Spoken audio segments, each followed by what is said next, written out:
Welcome. I'm Jana Henry Funderburk. I'm a member of the board of the Midwest section of USITT. Um, we have put together a speaker series that we're going to be running monthly called Pieces of the Puzzle, Growing a Career in Live Entertainment. This is our very first uh, session tonight. Some of the upcoming sessions to look forward to include conversations with stage managers, choosing a college theater program, choosing a summer stock theater gig, and many others. We're hoping this will continue to be a monthly occurrence. But today I would like to introduce our very first guest. So, by far the best, Paula Dinkel. Paula earned her BA, MA, and MFA from Cal State University Fullerton, both in lighting and scene design. She taught part-time at Golden West College, Cal State San Bernardino, and full-time for a year at USC in Los Angeles. In 1980, Paula was recruited by WED Enterprises, now known as Walt Disney Imagineering. And she began her 38-plus year career in theme park lighting design. That is a long time. Her most notable designs, that was not part of the bio, that was commentary. Her most notable design projects include numerous shops, restaurants, landscapes at Disneyland. She was the lead lighting designer for DisneyQuest at Walt Disney World in Chicago and for Club Disney and Disney Studios Paris. Her favorite project is the rock and roller coaster Avec Aerosmith at Disney Studios Paris, which is a beautiful, beautiful park. Her continuing role as an educator includes working with stage lighting and control manufacturing, etc., on the Fred Foster Student Sponsorship and Mentoring Program. Now retired from Disney, she consults on theme park projects, including site lighting direction for the Motion Gate theme park in Dubai. She's also one of the contributing authors to the book, Women of Walt Disney Imagineering. 12 women reflect on their trailblazing theme park careers. This book is totally worth a read. And if you're not a full long-term commitment kind of person, it's 12 different stories. So you can take them as you will. So, Paula, welcome. We're so glad to have you here today. I have a series of questions prepared, but we'll see where the time goes. So I'm happy to be here. I like the pieces of the puzzle because there's many and sometimes they don't always fit so well. So it takes a while. So I was talking about like how to design a career, and in my teaching I was a teacher once upon a time, and I learned the hard way that when you choose a career and design your career, you're also designing your life. And the best word I can think of is pivot, of being able to deal with adversity, deal with problems, find solutions quickly, and all of that. And so when I'm usually talking to the students, I love mentoring them because they're so excited about their career, and they have the kind of passion that you need to have in order to be successful in whatever design career you're going into, in theater for sure. So I talk to the students about things that you need. I call it the 4 P's here. Besides the pivot is preparedness and passion, proximity, and persistence. And I have a couple stories about that, of how that works sometimes. And when I was in college, there was a student named Ray, who was an actor, and there was another student named Lori, who was a stage manager type. And when they graduated, what do you do with that kind of a career? So they thought, well, we'll go join the union, which they did. And they got jobs pushing crates and hauling stuff around at ABC, which wasn't owned yet by Disney at that time. And so now they're in the union, but both of them got tapped to go to lighting designer school that they have internally. And both of them turned out to be Emmy award-winning lighting designers doing daytime television. So I thought, well, that's really cool. That's not a career I would have expected them to take, or that, I would take. Maybe I would. I don't know. So, and the proximity thing is, you kind of got to be where it's happening. You can't sit in a small town in the middle of Montana and expect to have much of a career in entertainment lighting or entertainment anything. So, and networking, I teach the students the networking is so important. It's one of the things that they get in the mentoring program, is being able to call, pick up the phone and call famous lighting designers and, get the courage to talk to them and all of that. So I have my friend Stacy went to my college a dozen years after I was there. She had a hard time finding her way. This is Cal State Fullerton, and our teachers there really didn't know anything about how unions worked or any of that other, because they didn't really need to. They were into like legit theater kind of stuff. So Stacy was having a hard time getting started. So our professor called me up and said, "You have just a little something for her." It's like, well, we were just starting out hiring temporary people in to help me in the light lab and help do light mock-ups for coming attractions and things. She said she did really, really well. And from that, she learned AutoCAD, which we were using at the time. And I brought her onto the design team for doing Club Disney and DisneyQuest.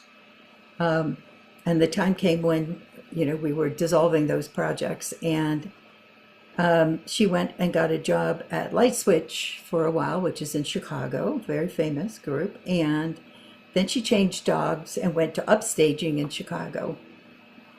And from there, she went out on tour with Johnny Mathis around the country as a light tech. And then she learned how to run the board. And when the board op left, she got that job. And then when the lighting director passed away, she got to move up into that job. And there she is. She's still doing it these many years later. She's still on tour with him. So things happen like that. And it's the networking that really gets it, that really makes it happen. So I really encourage the students to don't be afraid to pick up the phone. One of the students I'm mentoring right now is mentoring with Ken Billington, which is like big name in the business, Ken Billington, and she was afraid to call him. It's like, he gave you permission. We've given you permission. That's what the mentoring program is all about. He's expecting you to call. And they hit it off, fortunately, and she's been able to shadow him. I think that, Paula, that is such an important point. When someone gives you their card, right, and says, here's my number, they are opening that door. So it's not a bother. It's not a, I just read this book this summer about this woman who had Oprah gave her phone number, and she waited 2 years before she called. She just, Oprah. Well, you can, because she gave the number. And so I think that's such an important point. When people offer their mentorship, take it. Absolutely. Take it. Yeah. But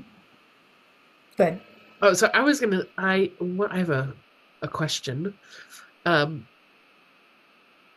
Because I've read your book, I know. You started in the arts through dance and through music, not through theater. So how did those things prepare you for your work in lighting? Well, my ballet teacher, Miss Linda, we lived in Alaska at the time, and I got to dance in Brigadoon that the community theater was doing. I was 8, I think. And I continued with the dance lessons, but I found that I didn't really have the passion for it, even though my dad thought I was going to be the next prima ballerina, you know. Yes, I just didn't have the passion for it. And in 5th grade, I took flute lessons only because it was a really small thing. I could carry it around easy. That's how I picked it, you know. And we were in North Carolina. New York is where I started, but then my dad was in the military. So we were in North Carolina, and I made first chair flute in the all-state band, high school band. And well, of course, that was going to be my career. No, no, it wasn't going to be that. But I had the opportunity in North Carolina when I lost the election to be class president, and Ginger Smith beat me, but she appointed me the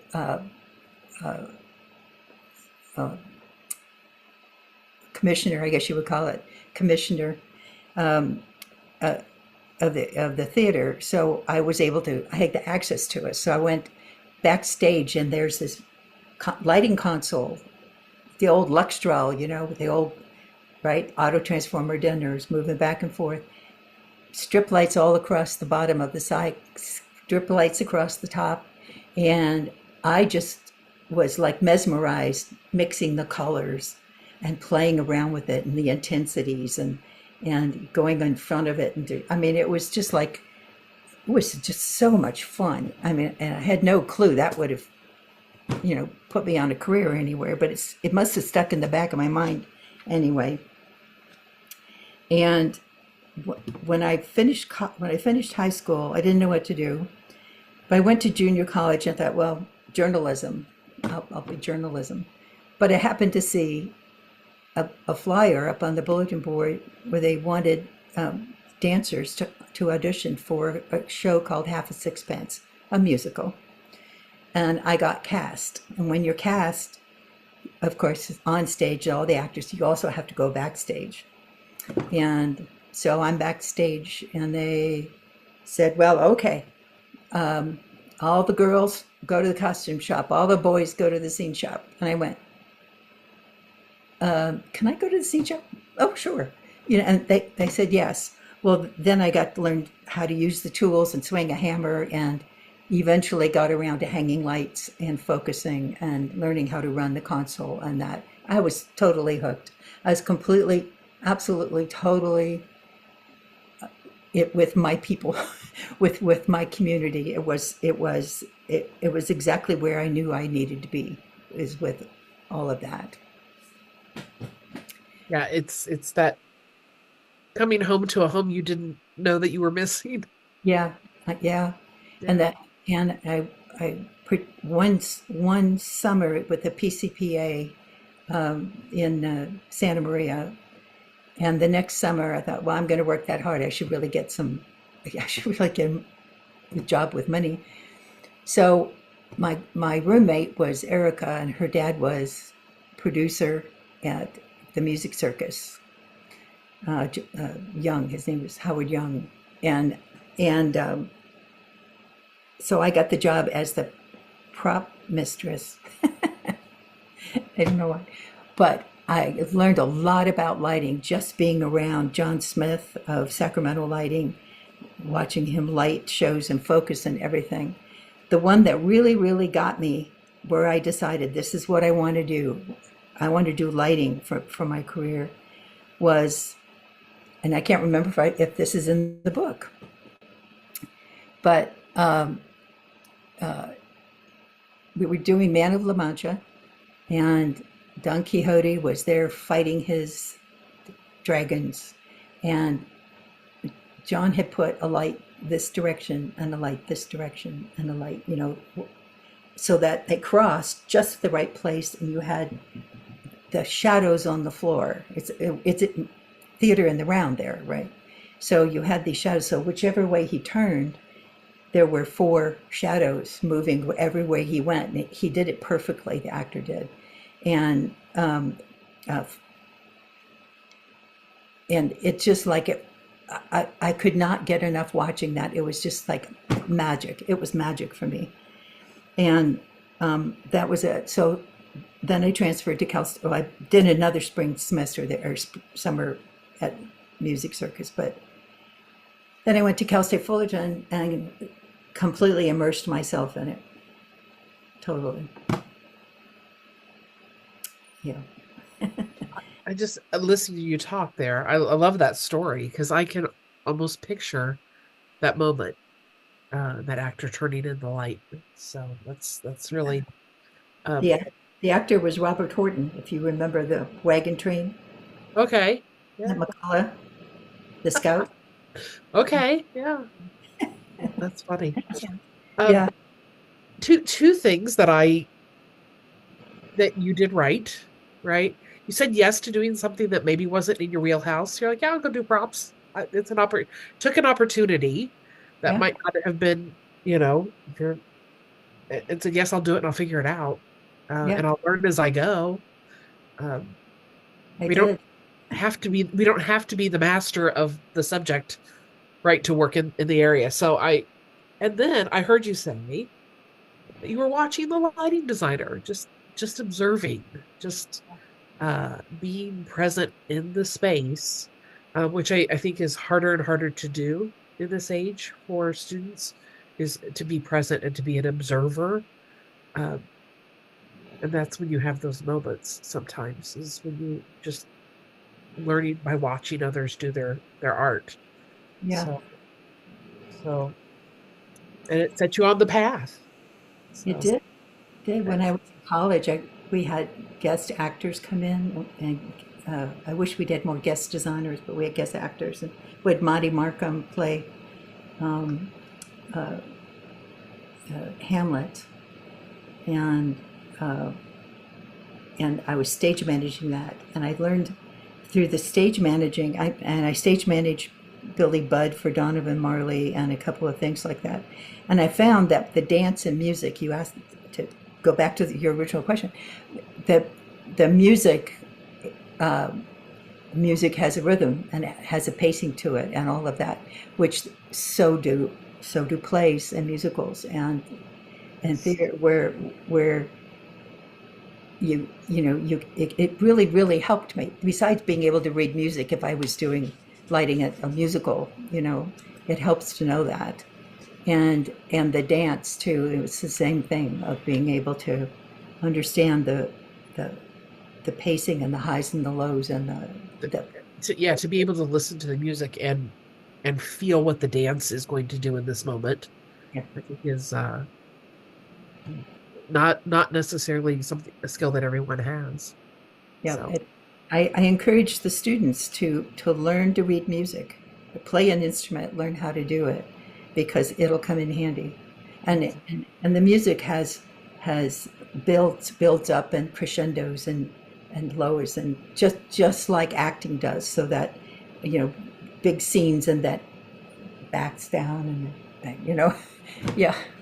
yeah, I often hear Landis talk about that this same sort of thing, right? The crescendo, the intimacy of the moment. The lighting needs to follow that. Yeah. So and you can often hear that either in the music or in the beats, as we call them, as you break down the script into the beats. Mhm. So yeah, I think that's I, I was able to carry that with me into theme parks, because you have much the same thing there, where you're not lighting live people unless you're doing live entertainment like the show, the live shows. But in the theme parks, there's stories also who have a beginning and an end, and big moments and quiet moments, and the lighting applies the same, and same thing. Yeah. well, and I think as you were talking about your friends at ABC, and this it always comes back to storytelling, doesn't it? I think Yeah. whatever tools you're using, it comes back to storytelling. Yeah. Absolutely. So Um, when we're designing a new attraction, the first thing that happens is a storyboard, where somebody's quick drawing, sketching, sometimes just sitting in a meeting, sketching stuff and put it up on the board. no, we'll do it in this way. No, we do this, and throwing ideas around in blue sky meetings. And then somebody writes the story. There's writers who are hired to do it, who will write the story of the attraction, or the story of the shop, or the story of the street itself. They all have stories, and they all have backstories to them, because that helps the designers as the thing that pulls it all together, so that the design feels right for the story. Yeah, it's that in theater, a lot of times it's a concept statement or whatever that touchstone is of um, is this with it, is what we want to do, does that come back to the original idea? Does it Mhm. enhance that idea? Yeah, I think that's it's all storytelling. We say that all the time around here, but it's all storytelling. It really is. Yeah, it is. It So is. that's great.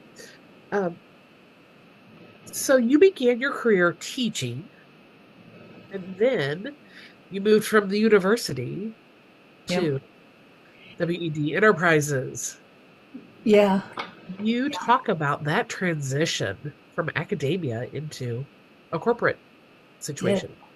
Yeah.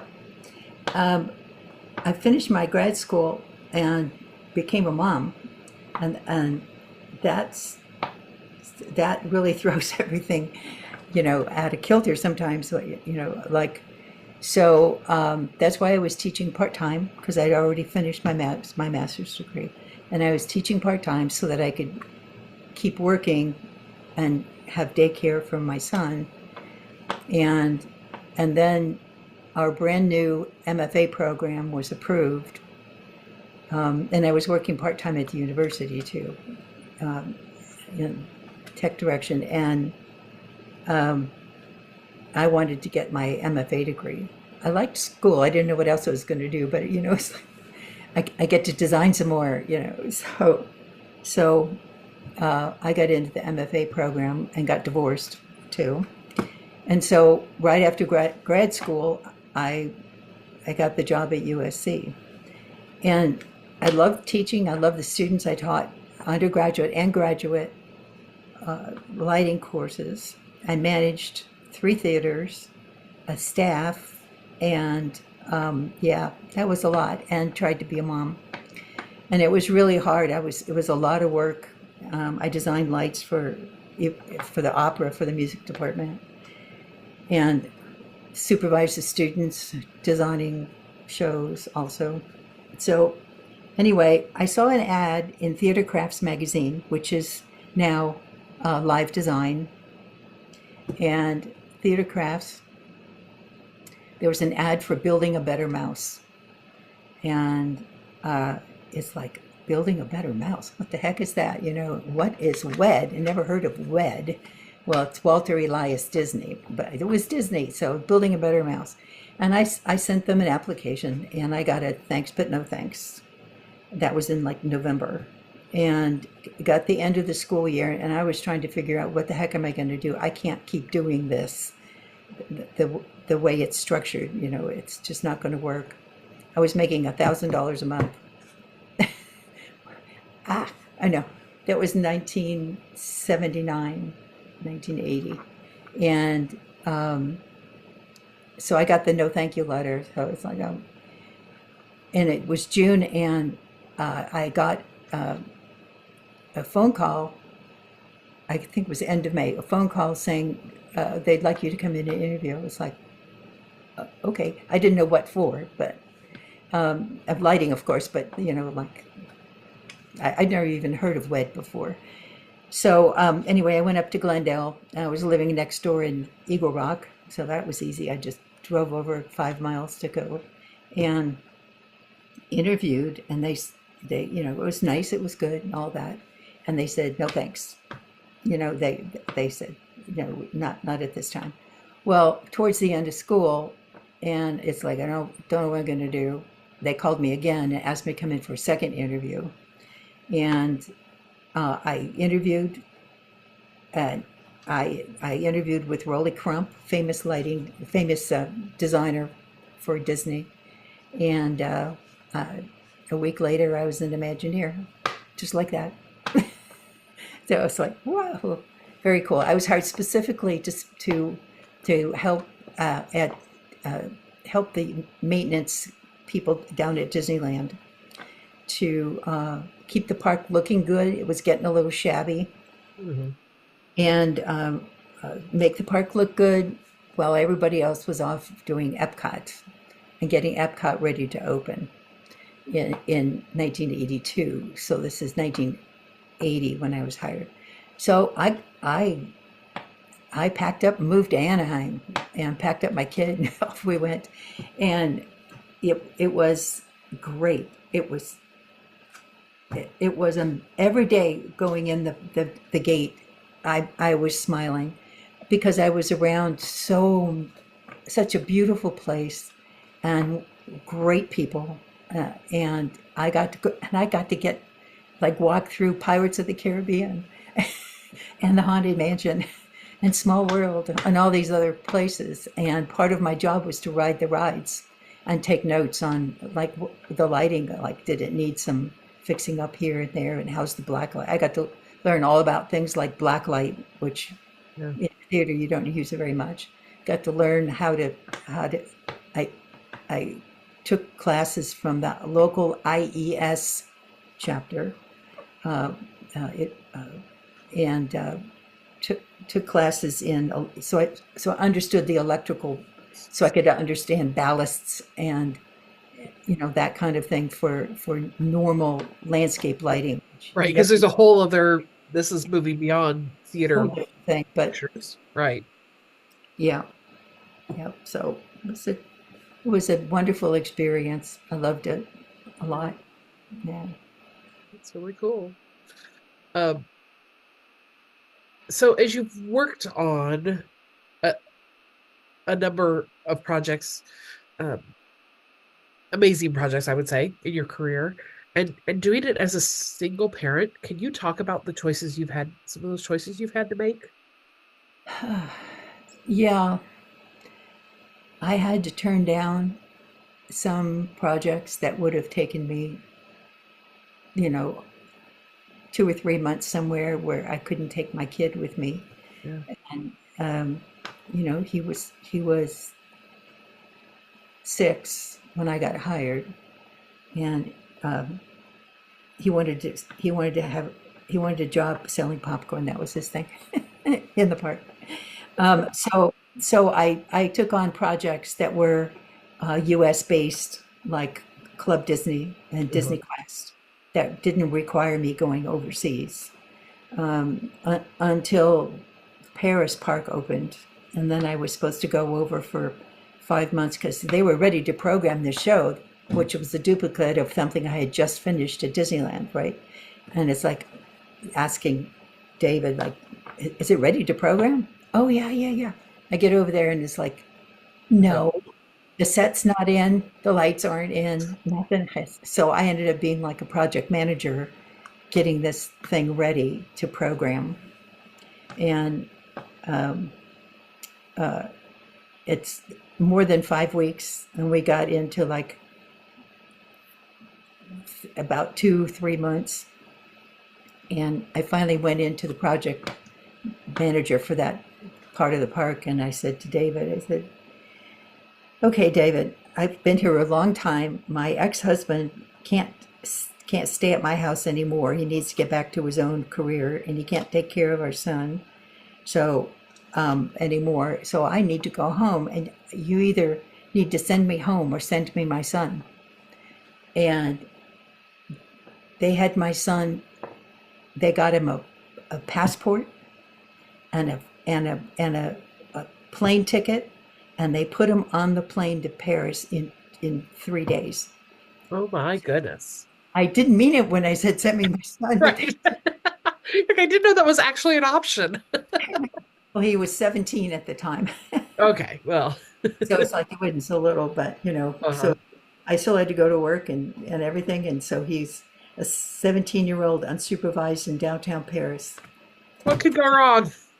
Fortunately, nothing. Fortunately, nothing. But he wandered around a lot and hung Yeah. out. Yeah. We're I, living in a hotel the whole time. yeah. Were you living in Paris and commuting out to the park from there? Um, yes, Okay. yeah, Okay. yeah.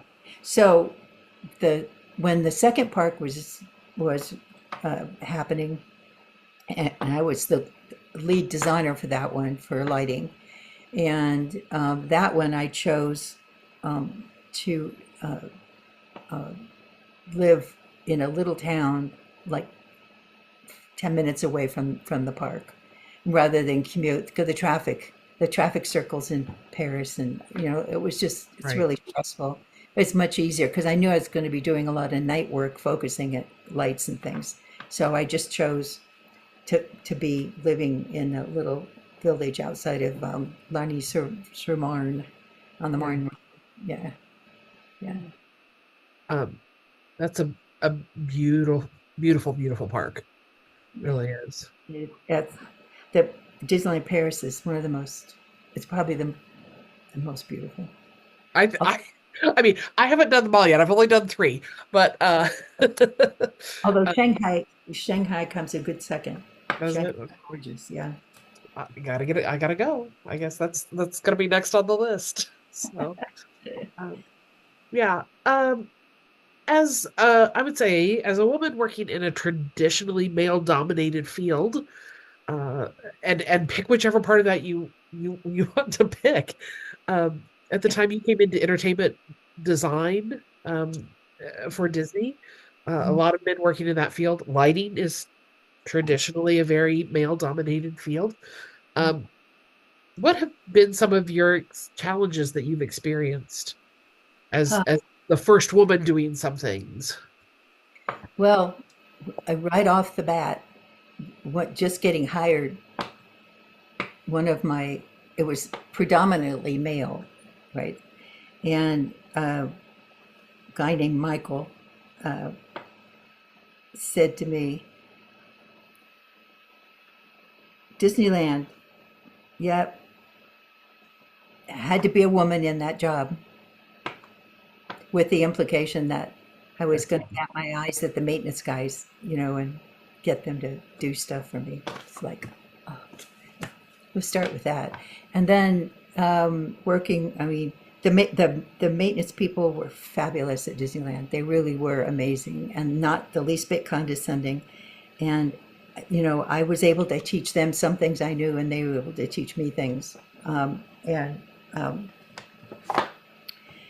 uh, it was never a problem with them. But when we were doing Fantasyland '83, the remake of Fantasyland, that's when that I'll clean up my language here, but it's like a walk, construction hat, big boots, sloppy clothes, right? And still, I could walk by a bunch of workers and they'd all just stop and stare, and it's like, yikes, and it's like weird. It's like they hadn't seen a woman since, Right. they probably had a wife or girlfriend at home. But it's just like you just shrug it off and go on and do your thing, and not let that throw you.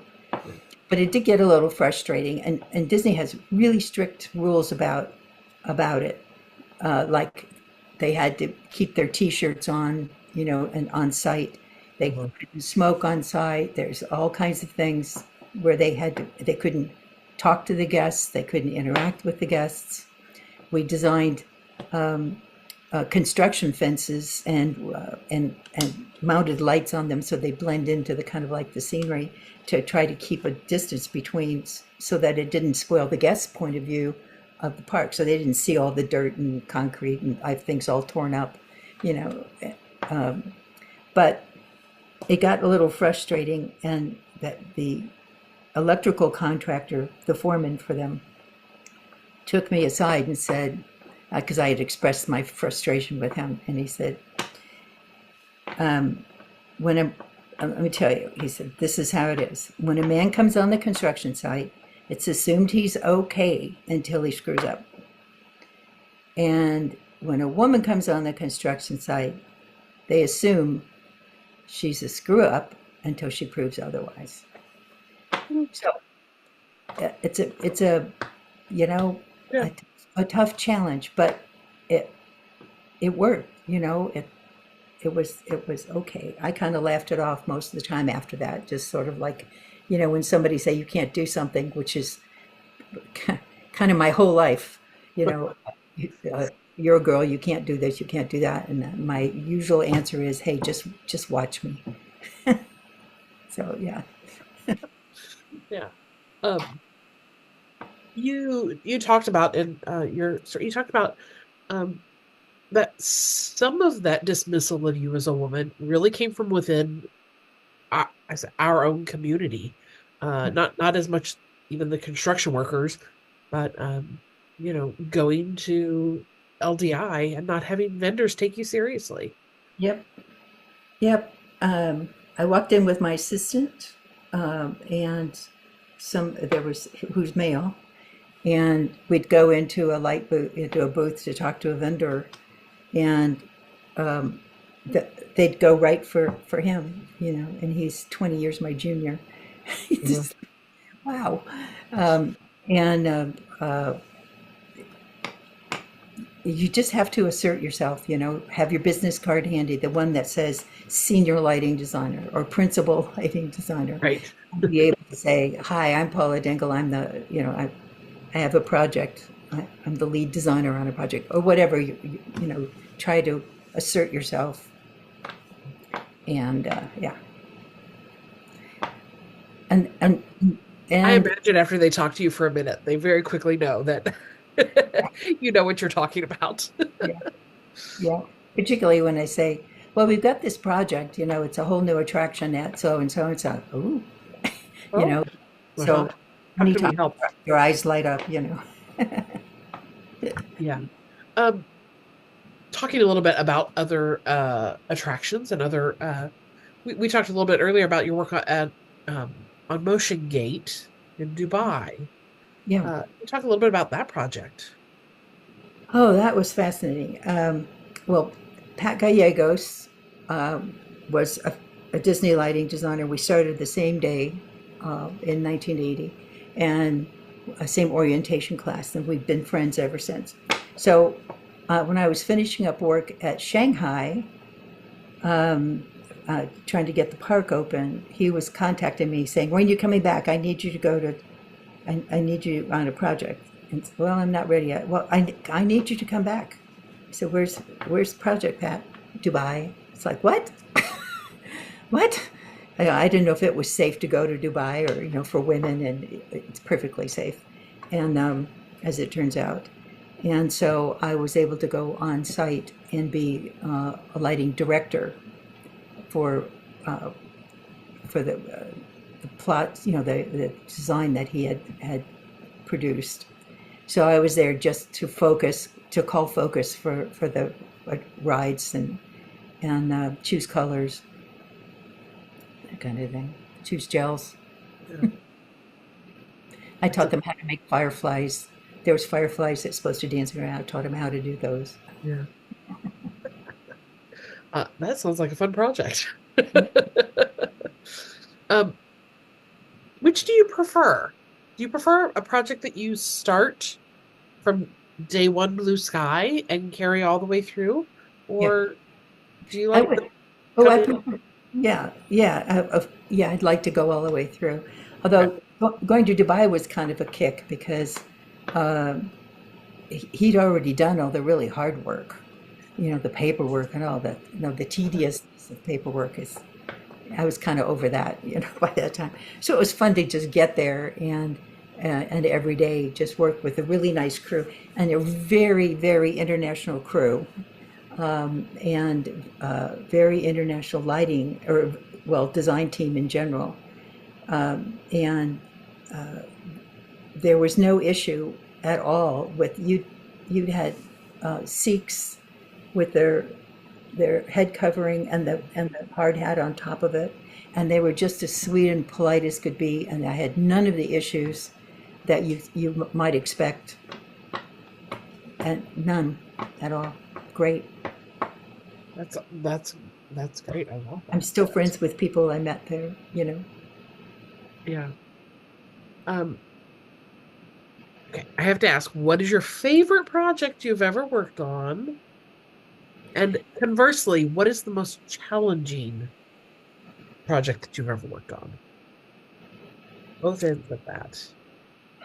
Well, Rock and Roller Coaster was my favorite, I have to say. I love roller coasters to begin with.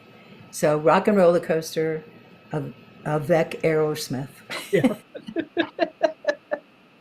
Um, and but that was part of the larger project of the second gate in Paris, the Disney Studios.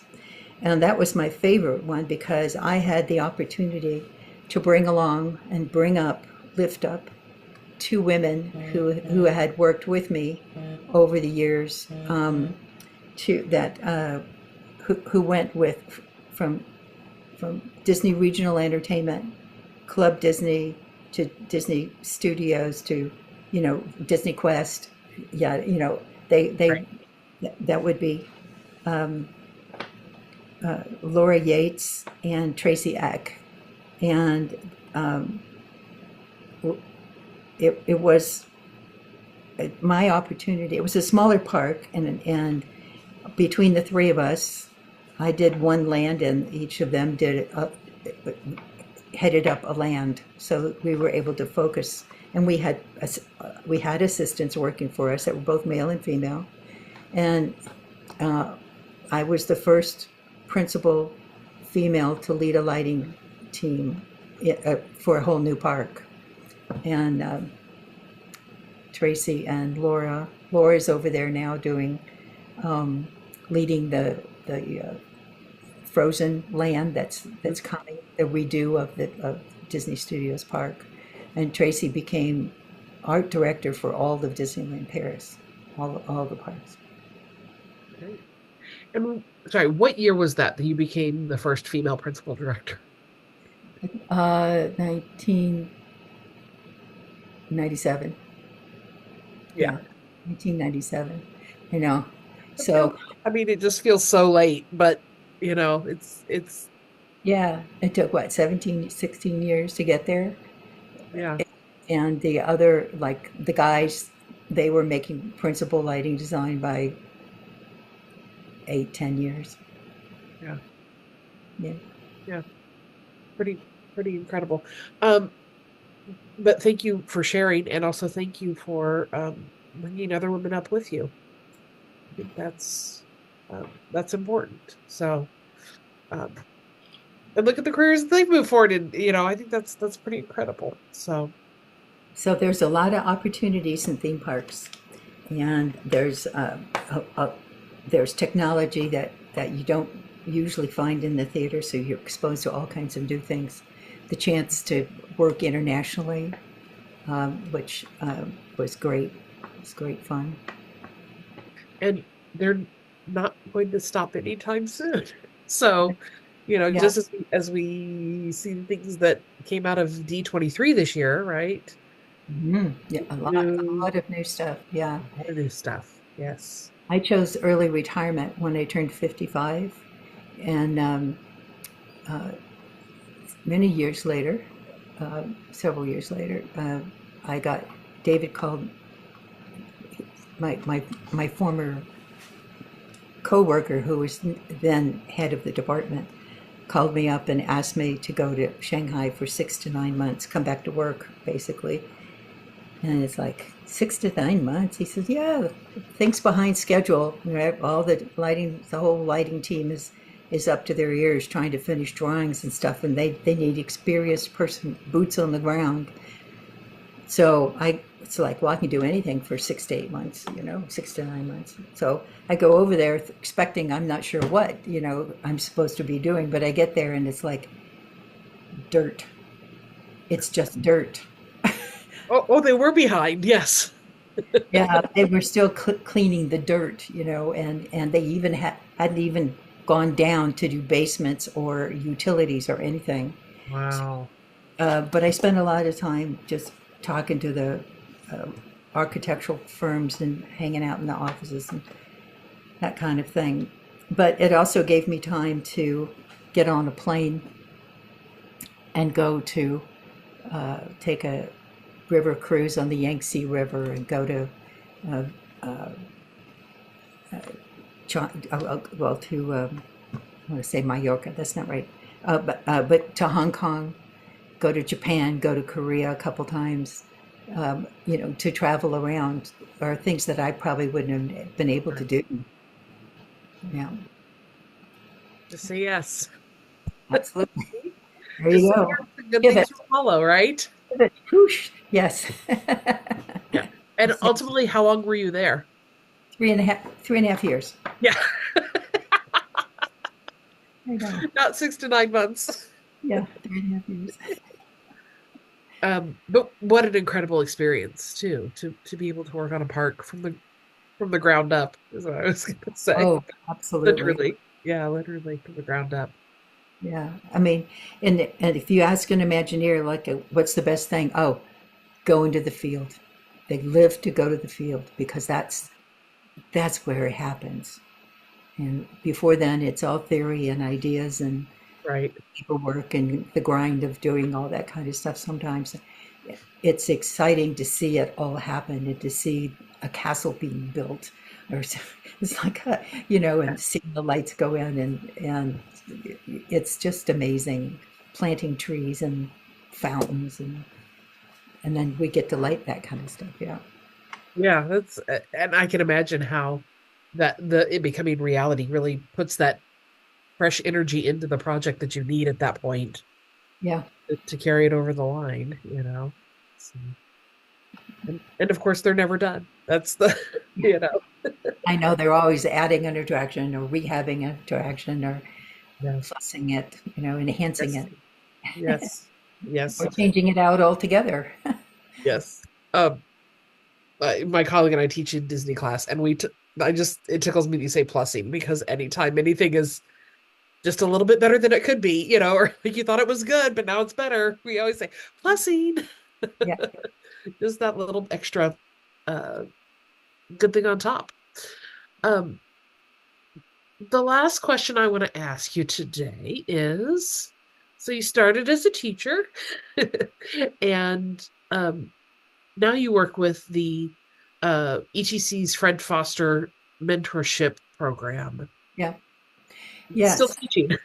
Yes. Talk about that program Yeah. and why you work with those young students. Yeah. They're Well, we're not how young. that came about is Fred realized he was spending a lot of money, the company's money, throwing these big parties for 4,000 of his friends, and spending a ton of money on that. And he decided he wanted to stop doing that and spend the money on the next generation. And that's how it started, where he said, instead, at LDI, we're going to have a reception. And I'm going to invite all of these people and who are committed to mentoring, and they have to commit and say, yeah, yeah, we'll do this. And so we did the first one was a reception at one of the hotels on a rooftop. And and and again, it's that students talk to the people and they'd stand around. It's like, no, go talk, please come. Hi, this is so and so. If of getting them over their shyness of being, everything. So and a couple years into it, I said, I think maybe we need to rethink this a little bit, and instead of just doing it like a, a cocktail party, let's see if we can match up one student, one mentor that commits for the year. And we did that, and we matched up students with mentor, and there's like 8 students, so we had 8 mentors, and we did that for a long time, and it worked really, really well. So that's pretty much what we do now. But now and they used to send all the students to LDI and put them up in hotels and everything, and help them get around the floor and talk to people. But COVID stopped that. So we started doing what we're doing here, is doing it by Zoom. and students meeting the, the volunteer mentors, and you'll get people, like Bob Bonial and Eric Goldman and Ken Billington talking to the students, and it worked out really well. So now we have these kind of seminars that we'll talk about. Like we'll have one that's about projections, and you'll have Bob Bonial and two others on it there to talk about projections, and the students. So it's a little seminar, and then another one we'll have people talking about touring. What's it like on touring? And we'll have and it works really well. I miss having the students at LDI. I go every year, no matter what, and it's amazing how many I meet who are now working in the business that say, where they say, "Oh, I was a student, and 10 years ago." It's like, "Oh, cool," Yeah, that again, it comes back to that networking piece, Absolutely. Meeting people, and sometimes you think it's not the right time, or it feels like nothing's coming of it, and then sometimes 10 years later, Yeah. Yeah, it a lot where you introduce somebody, one of the students to somebody or something, and next thing you know, they're like on Broadway, assistant. It's happened that way where students. One of the I have two students assigned to me this year, so and one of them is just a go-getter, and she kind of focused on Ken Billington. Well, Ken Billington is one of the kindest, nicest people you'll ever meet, and he was just really so sweet with her. So he's her mentor, and she's this. It's just great. So he was doing a show, Peter Pan, I think it was, down in somewhere in San Diego, and she goes to she's in school down there, and so she was able to shadow him for the day, and just walk around with him, and the same for on Broadway. Students will go to New York, and sit around and just watch what they do in a tech rehearsal. It's really exciting for the students. I love the way it's evolved, the program. I love that, because sometimes, as we've started this series, it's, talk about putting the pieces together. Sometimes it doesn't feel like a straight path, but there are people along the way who will be those guideposts for you if you allow them.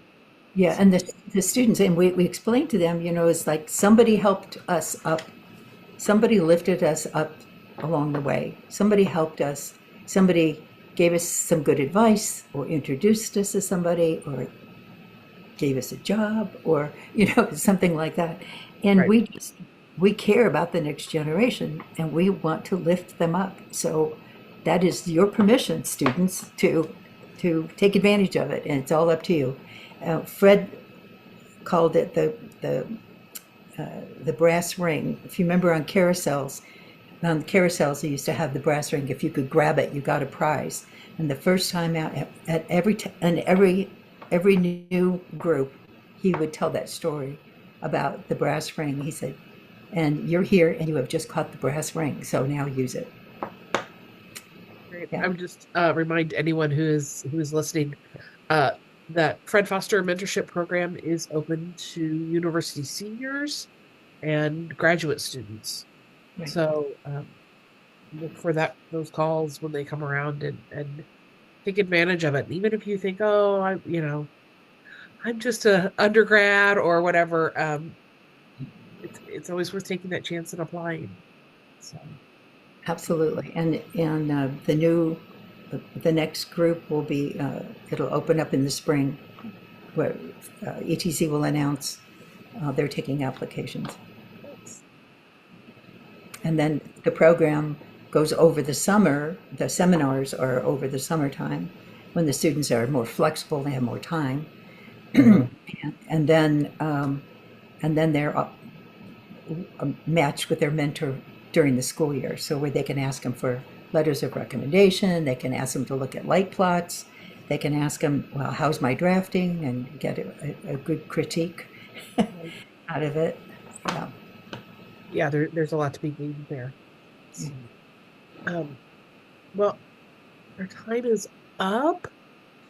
Paula, thank you so much for being our first guest. You're the best guest we've ever had. Well, it's good to be the first. So I know. there's no question from the other participants here. Yeah, I was going to say, we could open it up, and if there are questions, Tyler, do we have questions?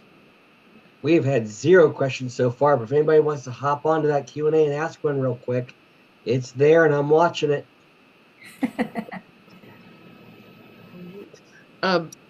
I'll just share a little story while we're waiting if anybody wants to type one in there. I think, we're sort of talking about taking those chances, and I think I've maybe already told Paula this story, but I teach a class where we take students to Disney World, and I had a musical theater student who, on the bus on the way to the airport on the last day, said, animatronics has always been my secret dream.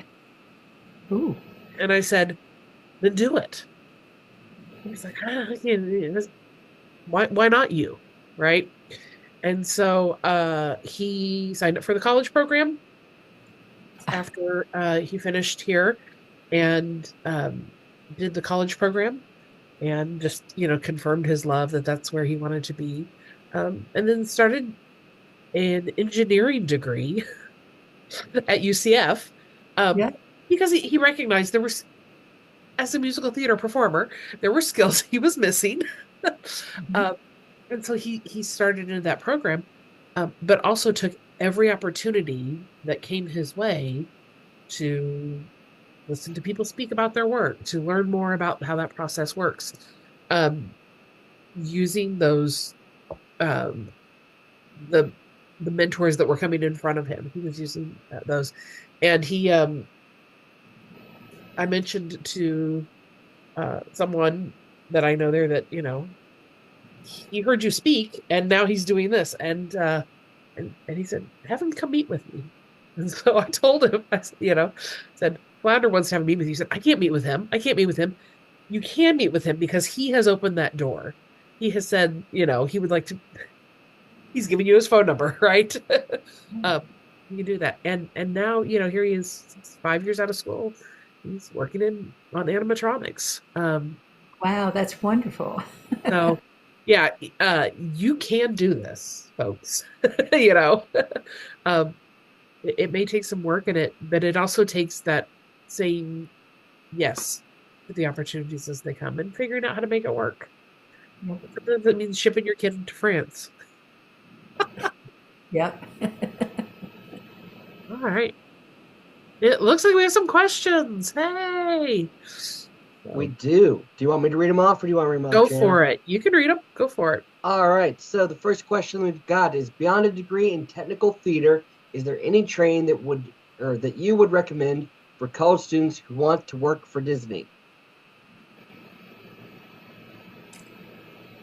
Well, I would say find your local IES chapter and take some classes in architectural lighting. Because what we do in theme parks is more architectural. I mean, even though there's Licos and Fresnels and in Pirates of the Caribbean, more and more are getting switched over to LEDs, for example. I would say take classes and learn architectural lighting. Get the IES lighting handbook. They're expensive, but if you get an older version, you'll learn a lot from it. Little story there. When I went to China, and our first local hire spoke English but didn't know anything, so I said, well, kind of look this up. He had a question in the IES handbook that I had, and he ended up reading the entire book. It's that thick. And if he didn't know a word, he had a dictionary, Chinese English dictionary right there, and he read the whole damn book. was amazed. So, there's you've got to get diverse experiences like that, and yeah, learn what's going on. Oh, good advice. All right. Up next, we've got, let's see, Stephen, who is hopped on, said, "Hi, big Disney Imagineering fan. Loved reading Women in Engineering. Tell me more about how you got involved in the Fred Foster Mentorship Program." I think we kind of covered that, but a quick synopsis. Yeah, the program. Well, I told the story about how it was started is like because I was part of one of the designers invited to meet the first group of students at the first reception. And from there, I just kept working with Fred and David Linscomb on improving it for the next year and the next year. And I was the one who was, I basically took over keeping track of the students and who they were and where they were and who was mentoring with who, almost apart from Fred and David and who from ETC itself. And then I just kept volunteering, volunteering, but more than that, of being able to find things that could make it better and keeping in touch and following up and being involved, being a volunteer mentor to students. And, just, I didn't want to separate from it. And I still do it now. I will do it as long as I'm able to do it. Yeah. All right, our last question that we have on the docket. How did you learn to use the wide variety of architectural lighting within the theatrical environment? Yeah, well, I learned partly by what was already in the park, and I was able to learn a lot from the maintenance people. And it was a electrical department and the sound department. Sound department took care of focusing lights and color and programming, that kind of stuff. And the electricians took care of getting the power and stuff there.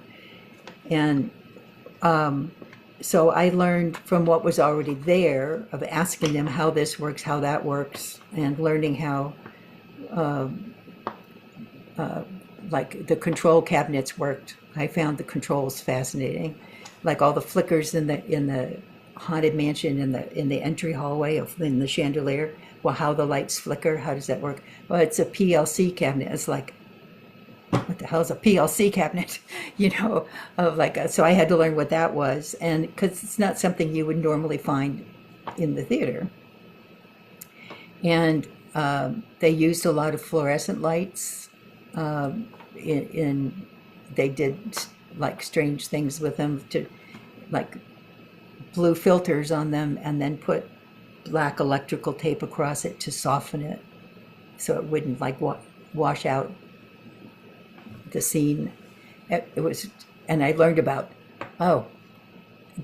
blacklight in general. I had to learn about how blacklight works, and which they were willing to teach me. But I also had to learn how the paint works and how the blacklight paint interacts with the light and vice versa. And so I had to learn a lot about scene painting, which was kind of interesting. Things like vendors. I had vendors help me a lot. The very first wildfire blacklights, whereas these two guys invented it, and they brought it in to check it out, to see, look at our new thing here, wildfire, which is now the classic, right? Wildfire. And it's like, wow, that's really cool. Here's this really powerful thing that produces tons of blacklight. But gosh, you need an emergency shutoff and you need to have a, a mesh over the glass in case it breaks, it won't fall on the guests, kind of thing, you know. And safety cable, as it needs a safety cable. So I was able to learn from our maintenance people, but I also learned from vendors about how things worked and what things could do. One of the very first things they did was when the top of the Matterhorn was lit with a sports lighter. Like, what the heck is a sports lighter? Well, it's what you use in stadiums to get down to the field where the football, you know, where they're playing. And it was lighting up the top of the Matterhorn from the top of a building, right? But it was making the top of it green. Okay, which means it was probably a mercury vapor light, which turns a little bit green. And so it's like green snow on the top of the Matterhorn just isn't going to cut it. So I went just talking to, calling up vendors and asking about, you know, what works, and finding out, oh, well, there's a metal halide, which is really white, and they have narrow beam. I can light it from a long distance away, just like they do in stadiums. So, yeah. All right, and that is it for the questions that people have given us. Okay. Thank you. Thank you, those who asked questions, and thank you for the elite folks who attended tonight for our first session. I'm really like, you know, playing the whole prime first event here, right? Yeah, I hope the next one has more people. I hope so too. But you know what? Oh, it will. Paula, I enjoyed this opportunity to get to chat with you, and I hope other people learned something from your experience and all of the battles you fought along the way. And I think you just kept on moving. That persistence. I really appreciate that. So Thank you.